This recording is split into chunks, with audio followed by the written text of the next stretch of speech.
know this fella does. Ice from the Mosh Pit. Brought the ukulele. I remember. You remember the ukulele now? Yeah. Well, I was really drunk, but I remember. Yeah, no, that was. I don't. No, you were probably getting very drunk still. Oh. But anyway, let's talk about tonight. How was it for you guys? It's great.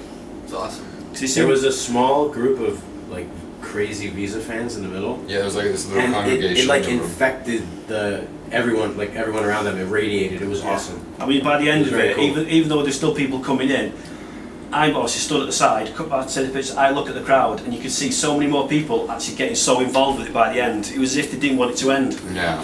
So that must have been such a nice feeling for you guys. Of course. This UK tour has been pretty much, a trek of just that, where people are walking into, an environment that they're not accustomed to, and the music captivates them to the point where, they're into it, and it's great. And Say, because obviously the last time you were over in the UK was, as we've mentioned, the Hammerfest. Now, not many people were aware of you at that point. Yeah. Obviously the tour you were doing, you kind of ran into Wales and ran out again as quickly as that. Right. Whereas this time you managed, on the back of thanks to Skindred and SOiL, you managed to go numerous states across the country. Right. So you've got your name out there. That's why this leg was so intriguing for us, because we love the UK. We've come over a few times.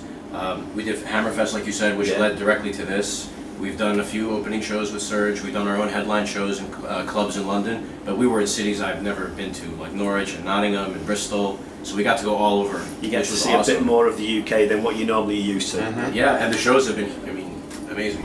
With these bands. It's different to experience Europe and then finally like breaking into the UK. Yeah, because I think wasn't it last time that I saw you guys? You were in the middle of the tour with Kane.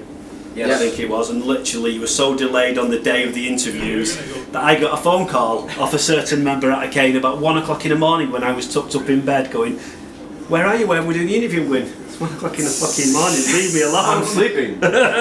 But good times, and I think the ukulele and Did You Do just made that little note, because there's, Chemicals Democracy was there at Hammerfest as well.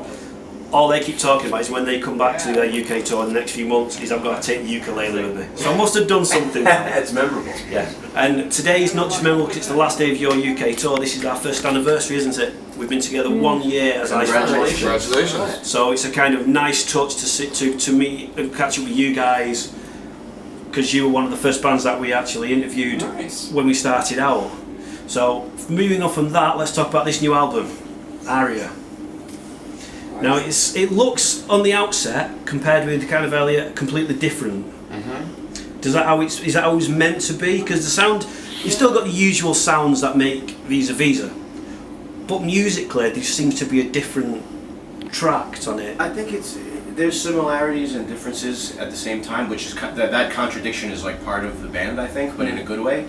I mean, similarities are, it's got our DNA, all the experiences of touring, it's got our evolution as a group and like friends, being like family, all that stuff's jammed in there. But the differences are, it's a new record, it's a new exploration, a new embodiment of all of our sounds and experiences and working together. And we incorporated a little bit of new writing practices. Right. Like we would have the same practices where like an idea would come in and we would all work on it together, but like someone would have the idea. Yeah. But this time we actually did some jams. We would just come into the room with a clean slate and work on music together as a group. It doesn't happen very often nowadays, Yeah. Well, it was kind of everybody has refreshing. laptops. To do both, Everybody's got ideas. Laptops so it's do. tough with so many people. Technology generally annoys me because you don't get that interaction. I'm a drummer. You don't have to tell me. We're at work now. Well, I do drums, bass, guitar. Speaking of technology, he's been proficient with the iPad, which is a new addition that we've been using. This is Shant Jobs. Technology. I mean, it works, don't get me wrong, but for me, when I used to play in a band and everything, I had to have that organic nature of being there with the band.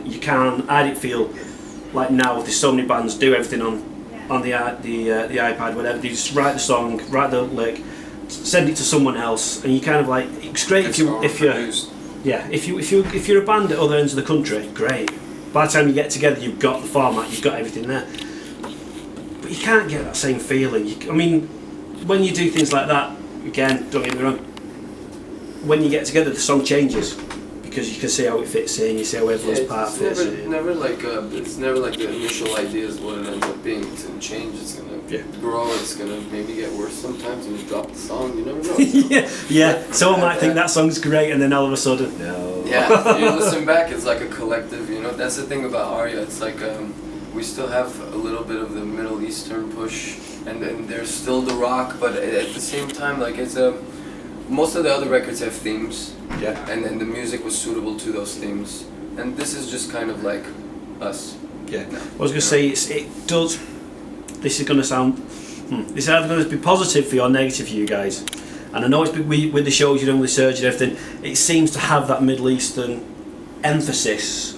On top, you've got the sound, which you can break down into the punk aspect, you can break down into a bit of metal, you bring down, but you still got the overlying. The Middle Eastern lick just over the top, which gives it that completely different emphasis, which just seems for you guys works perfectly. Can't help it. That's Viza. But this is it. That's just who we are. It's never gonna leave. No matter what it sounds like, you're gonna hear that influence in there no matter what. As heavy as it gets, you're gonna be like, that kind of sounds like an Arabic song. You know what I mean? But then again, it's like I say, it's not a bad thing. It's a positive thing because it stands you out from the crowd, as you can see. Tonight is a prime example. People look and go, whoa. I remember at Hammerfest, speaking of doing something different, we didn't know what to expect. Yeah. And then there was like a conga line and just crazy awesome stuff happening when we played the set. And I feel like the things you're describing, it was kind of just a different frequency a little bit. Yeah. And people liked it. Because if you think about the three bands that were on the bill for this tour, obviously Skindred, completely different sound to SOiL. Then you guys come along completely different. So people come. And as when you found out at Hammerfest, the people that go like the music, they want to listen to new music, they'll get involved. And I think the same tonight, where people might have originally come with a fixed mind of this is the band I want to see, then all of a sudden, a couple of songs into it, they're kind of going, hang on, I like this. Am I allowed to like it? Don't know, but I like it. And then go out a cigarette.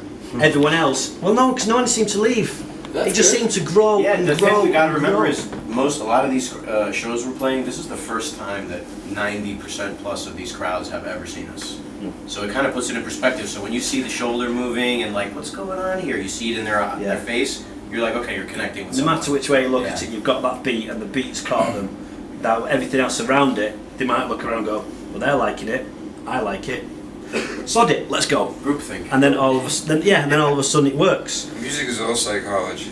I mean, if you can get into someone's head, you can get anything you want. So, I mean, That's not just with music. that's not music, that's everything. But we do a good job with our charm and our music alone, just to kind of connect within that certain part of the brain that captivates them and arouses them and stimulates them. And we emphasize on our roots. Our roots are Eastern influence.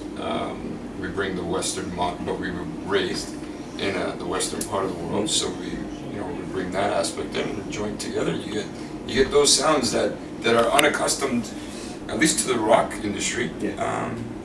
And the Eastern side of the world, they hear those Eastern rhythms that we do. They're like, oh yeah, we hear that, but we like that Western rock feel that you guys do. I think the closest most people in the UK have come across would be Breed 77 with the Gibraltar-esque. They bring in a slightly different Middle Eastern feel. Yeah, I've never even heard of it. Yeah, I don't know much, but I've seen a couple of. I mean, we get But it's System not- all the time, man. Well, that's going to be That's the biggest band that people will have heard of that they can attribute to. Exactly. But for me, with the overlying Middle Eastern theme, it's the Breed 77 do have a little riff and little lick in there. They got those signature What are they called again? spots. Yeah, Breed 77. Okay. Check them out. Like I say, It's like Orphan Land, but not. Yeah, Orphan Yeah. I mean, just because of our, I don't know if you can't even call it a genre, but we're always looking out for bands that fuse things and do things in a different way. I'd have said the closest at the moment would have been Breed 77 because they've got that slightly different feel to the music. Similar instrumentation, just Well, apart from the oud. Yeah, apart from that's the, hard to what find. instrument do they bring on? It's on basically board? just a normal rock setup. Just rock It's setup. more like the But melody. the percussion they've got, Okay. I don't know what the drum specifically is, but they have. They have the scales down, which is So it's like I say, it's the only thing that people in this country probably can attribute relate to. to. Yeah. right. Okay, cool. So, Check 'em well, out. that's going completely different off the scheme of things. Now, is it back home for you guys? No. No, Europe. Slight break, and then we start another leg for 3 weeks. Start in Amsterdam, which is always We separate from the Skindred and SOiL tour and do our headline tour. Right. Because obviously you seem to have more of a following around Europe, Yeah, we've been around in Europe for Yeah. whereas over here there's nothing. yeah, And the more bands I speak to, they seem to have, like, whether it be Austria, Germany, that way, they seem to be known more for the music, whereas in the UK they're very small bands. And obviously you can now see this. Obviously you've been here with Hammerfest, you've now come back, you've seen it as part of the Skindred tour, you've seen that established bands in the UK, how big it can get. But like for you guys playing headline shows, coming back. Yeah, you know what though, in Europe, I mean, it's fairly straightforward. We got a huge break from our good friend Serge. He gave us our footprint there. Because we toured with him, we were able to start being known in some cities and doing our own shows. That's all thanks to him giving us a chance. In the UK, obviously some of the dynamics are different. It kind of reminds me a little bit more of trying to break in the States. There's more, you gotta hustle, you gotta know people. I mean, that's true anywhere, but in Europe, if you tour, I think you can, it might be a little easier. But I think in every region, there's just a different approach. So it's gotta be tweaked. And that's why we're excited about doing this leg. We feel like we're here and now we're ready to start in the UK. Well, hopefully, I hope it's not too long before you come back, because you've seen what's happened at this time with this tour. You've seen the reaction that everyone's got. Yeah. The problem that a lot of bands have logistically, like for you guys, you go to Europe, by the time you've done that, take stock of everything that's gone on, take stock of the UK leg, take stock of Europe, It's consistency. and then logistics is kind of like, well, where do we go from here? right. And there's so many places to go to. I mean, is there any country that you've not played that you'd like to go to? Poland, Spain. Russia. A shitload then. Yeah. We got all of us have. We got a long We've list. done a lot of touring, but it's been consistently in the cities that we've actually we've created a market for ourselves, Yeah. and we have a fan base, and we just go back and you feed them your music. And this time around, like it was kind of it wasn't rushed, but there was a sense of urgency to put out a new record, get it done before this tour, and then get it ready for that tour. So it was. We'd love to go everywhere, honestly. Like I say, it's just difficult, and obviously with the label, there's only so much that they can do to get you out there as well. Because Yeah, well, you know what it is though? I mean, after Hammerfest, Skindred's team was so welcoming and they were awesome and supportive, and they said, we'd like to give you this opportunity. Yeah. So we sat down and we were like, we don't want to miss this chance. They're great guys, great tour, and we want to break in here, so we put our heads together and we made it happen. well, this is it for the team behind the whole music for like Hammerfest and everything. They took a chance on you, and looked how it's worked out for you. Yeah. They took a chance on us because Hammerfest was the first time we just set up on our own, no one knew us, and we've gone back ever since. We go back, do the same thing. It's in a few weeks, well, it's in like 6 weeks, right? Yeah, I was talking, yeah. Yeah, because we've just done Hard Rock Hell where we were Skindred with there and everything, and we got all the interviews, and even Seven, when we get to Seven came down, he says, I like taking a chance, and he like, I took a chance on you, I took a chance on, and he mentioned you guys, there's other people, and he's gone, because it's different and I want to showcase the music, and it's kind of like, great, if he takes a chance on them, I'll take a chance on whoever. Do you know what I mean? Just gotta deliver. Yeah, because like I said, we wouldn't be here without you guys taking a chance or coming to an interview with the ukulele at a metal festival. But with everything, you've got to take that chance when it's come, and obviously you took it, and so far so good. What's life without working hard and taking a chance, man? You gotta do it. Well, this is it. No doubt. So, but anyway, guys, I'm going to leave it there for you because, like I said, I'm going to leave you to kind of relax, take stock of the UK leg, and see how it goes. Super Bowl. Yeah, It's the Super our Bowl. mind is back. Super Bowl. Do you know something? Seahawks. I so wanted to mention it tonight, but I thought I'd best not do.